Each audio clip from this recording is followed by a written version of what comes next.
नमस्कार, आप सभी का बहुत बहुत स्वागत है लाइव लगातार में। राजधानी रांची में दुर्गा पूजा की तैयारियां चारों तरफ जो है देखी जा रही है। वैसे में ट्रैफिक की क्या कुछ व्यवस्थाएं रहेंगी, क्योंकि अक्सर देखा जाता है कि पूजा पंडाल में भीड़ उमड़ती है और अष्टमी नवमी दसवीं को जो है ज़्यादा से ज़्यादा भीड़ जो है श्रद्धालु जो है दर्शन करने के लिए मां के पंडाल में जाते हैं। उसके लिए क्या कुछ रूट की तैयारियां की गई है, ट्रैफिक व्यवस्थाएं की गई है, सुरक्षा की क्या कुछ व्यवस्थाएं हैं, सुरक्षा को लेकर क्या कुछ कहना है रांची के डीआईजी अनीश गुप्ता का, और ट्रैफिक व्यवस्थाएं को लेकर क्या कुछ तैयारियां हैं, ट्रैफिक के लिए क्या कुछ रूट डाइवर्ट की गई है, चाहे वो बूटी मोड़ से आने की बात की हो, चाहे वो अरगोड़ा तरफ से आने की बात हो, चाहे वो रातू रोड से आने की बात हो, या मेन रोड की अगर बात की जाए तो चारों तरफ किस तरीके से व्यवस्थाएं पुख्ता की गई है जिला प्रशासन द्वारा। इन तमाम बातों को लेकर ट्रैफिक के लिए एक रूट तय की गई है, पार्किंग के लिए जगह निर्धारित की गई है। जीत वाहन और जो ट्रैफिक डीएसपी है इनका क्या कुछ कहना है इन तमाम ट्रैफिक को लेकर, यह आप घूमने से पहले जरूर देखें। देखिए, चूँकि अब कई जगह पूजा पंडाल लग रहे हैं और बहुत से ऐसे क्षेत्र हैं जहाँ से बहुत इंटीरियर एरिया से भी लोग पंडाल दर्शन करने के लिए आते हैं।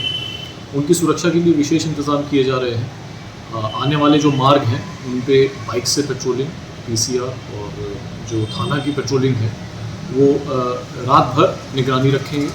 और ऐसे इलाकों में जहाँ पे रैंडमली चेकिंग लगाई जा सकती है वहाँ पे खासकर चेकिंग की व्यवस्था की जाएगी। इसके अलावा यातायात व्यवस्था के लिए भी अलग से इंतज़ाम किए गए हैं। इस संबंध में यातायात के जो रूट्स हैं और टाइमिंग है, वो हैवी व्हीकल्स की जो मूवमेंट है उसकी भी जो टाइमिंग है उसमें बदलाव किए गए हैं। उसका अलग से यातायात पुलिस अधीक्षक के स्तर से एक आदेश निर्गत किया जाता है। दुर्गा पूजा को लेकर के यातायात में व्यापक परिवर्तन किया गया है कि लोगों को दिक्कतें ना हो किसी भी तरह से पूजा में घूमने के लिए।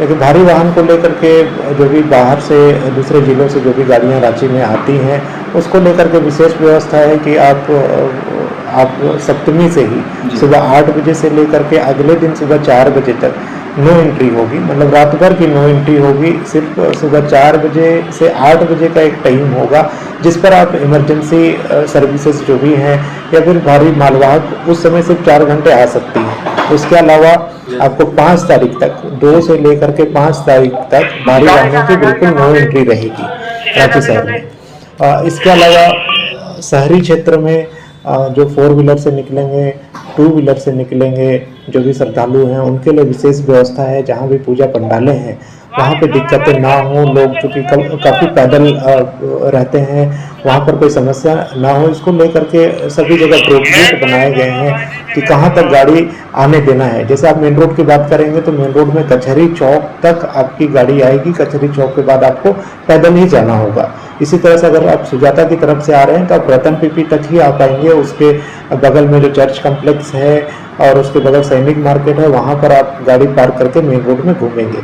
अगर आपको बकरी बाजार आना हो तो बकरी बाजार में भी अगर आप अरगोड़ा की तरफ से आ रहे हैं तो आपको किशोरगंज तक ही आप आ पाएंगे। उसके बाद किशोरगंज से आप बड़ा तालाब के रास्ते घुस सकते हैं, वहाँ नदी ग्राउंड में आपकी पार्किंग हो सकती है। आप अगर रातू रोड की तरफ से आ रहे हैं तो आपकी मीनाक्षी गली जो है वहाँ तक आपकी वाहन को आने दिया जाएगा। इस तरह से जहाँ भी ड्रॉप गेट हैं लोगों के सहूलियत के लिए, श्रद्धालुओं को कोई दिक्कत ना हो, इसको लेकर के वाहनों का प्रवेश एक निश्चित स्थान तक ही किया गया है।